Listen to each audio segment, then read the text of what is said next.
ओम कृष्णाय वासुदेवाय हरये परमात्मने प्रणता क्लेशनाशाय गोविंदाय नमो नमः।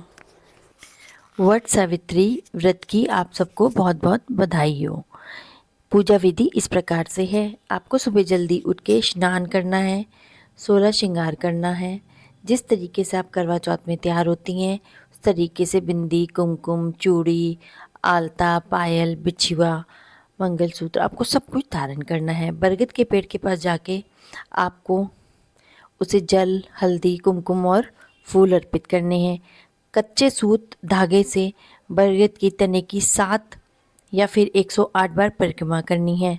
सावित्री और सत्यवान की कथा आपको सुननी है अथवा सुनानी है और व्रत का जो संकल्प है उसको पूरा करना है। यह दिन व्रत करने से सुहाग की रक्षा होती है और चूँकि शनिवार का दिन पड़ रहा है इस दिन, तो शनि देव को प्रसन्न करने के लिए आपको शनि देव की पूजा भी करनी है और उनको प्रसन्न करना है। उपवास में आप इस दिन आपको जब रखना है तो उस दिन आपको एक चीज़ का विशेष ध्यान रखना है कि आपको अपने व्रत के दौरान आपको कुछ खाना पीना नहीं है। वट सावित्री के व्रत में कुछ खाना पीना नहीं होता है। और आपको अगर पीरियड चल रहे हैं तो पीरियड के दौरान आप वट सावित्री का व्रत रख सकती हैं और 16 श्रृंगार कर सकती हैं, लेकिन पूजा सामग्री वट का वृक्ष जो है मूर्ति को स्पर्श नहीं करना है। व्रत का संकल्प ले सकती हैं, दूर बैठ के कथा सुन सकती हैं, पूजा किसी अन्य महिला अथवा पति से करवा सकती हैं, उपवास का पालन कर सकती हैं और मानसिक रूप से भगवान को स्मरण कर सकती हैं। आप पीरियड के दौरान व्रत रख सकती हैं क्योंकि इसे बीच में छोड़ना नहीं चाहिए, शुभ नहीं माना जाता है। और खुद पूजा ना करके और ना ही आपको पूजा सामग्री को छूना है। यह सब काम अपने पति से करा सकती हैं। आप किसी अन्य सुहागिन महिलाओं को पूजा का सामान दे करके उनके माध्यम से ही बरगद के पेड़ की, वट वृक्ष की पूजा करवा सकती हैं। आप दूर बैठ के कथा सुन सकती हैं और परिक्रमा आप नहीं कर सकती हैं। 16 श्रृंगार कर सकती हैं, व्रत का पालन कर सकती हैं। पूजा में चढ़े हुए भोग को आप प्रसाद के रूप में ग्रहण भी कर सकती हैं।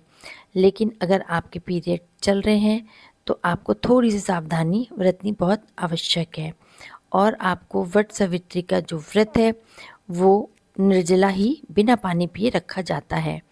इस चीज़ का ध्यान रखा जाता है कि कुछ महिलाएं अपनी क्षमता के अनुसार स्वास्थ्य कारणों से वो फलाहार या पानी या फल के माध्यम से भी इसको रख लेती हैं। अगर आपको कोई भी समस्या नहीं है तो आप निर्जला व्रत रख सकती हैं।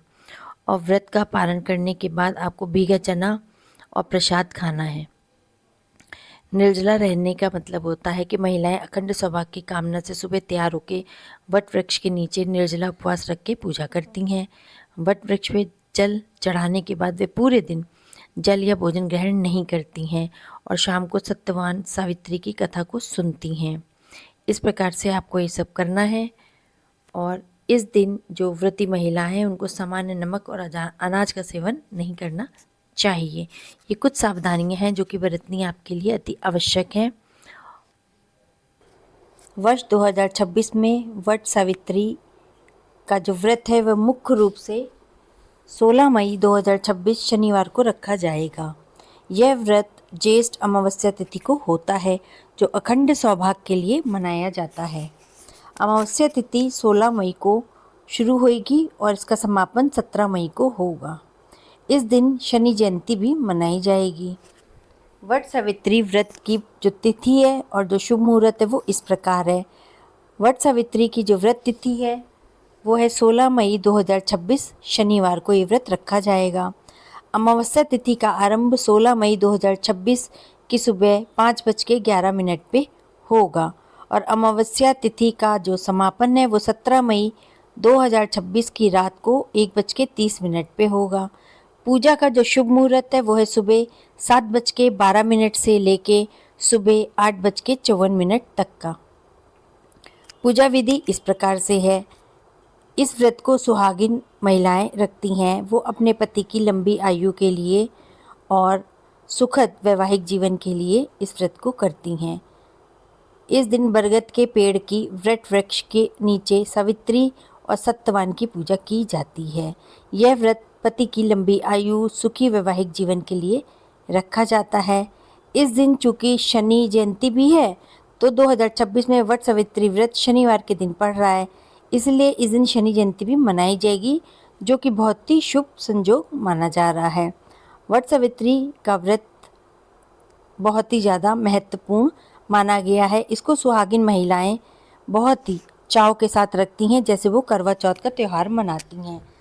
आज के दिन वो पूरा 16 श्रृंगार करके वट वृक्ष के नीचे बैठ के दिया बत्ती करती हैं और उसमें जाके वहाँ पे पूजा करती हैं और सत्यवान और सावित्री की कथा सुनती हैं। सावित्री की कथा बहुत ही ज़्यादा महत्वपूर्ण है, क्योंकि वो एक ऐसी महिला थी जिन्होंने अपने पति के प्राण यमराज के हाथों से छीने थे, और इस कथा को सुन के सब अपना व्रत संपूर्ण करती हैं और प्रभु से मनोकामना मांगती हैं अपने पति की लंबी आयु के लिए, सुखद वैवाहिक जीवन के लिए, सुखद गृहस्थ जीवन के लिए।